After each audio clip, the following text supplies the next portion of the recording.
Доктор Мария Ануар Димитрова, като специалист по акушерство и гинекология, да ни кажете кои са основните и важни сигнали, които жените не бива да пренебрегваме, за да се стигне до изследването колпоскопия.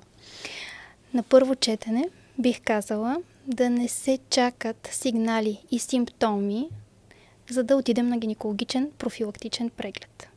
Дори без симптоми е желателно всяка година да правим гинекологичен преглед.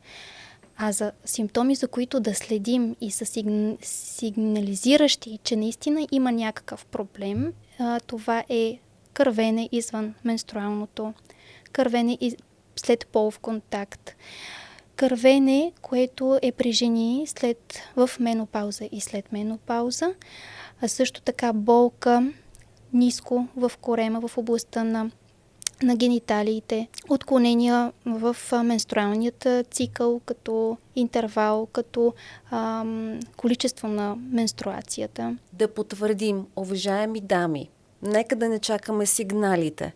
Важен е просто годишен профилактичен преглед, гинекологичен.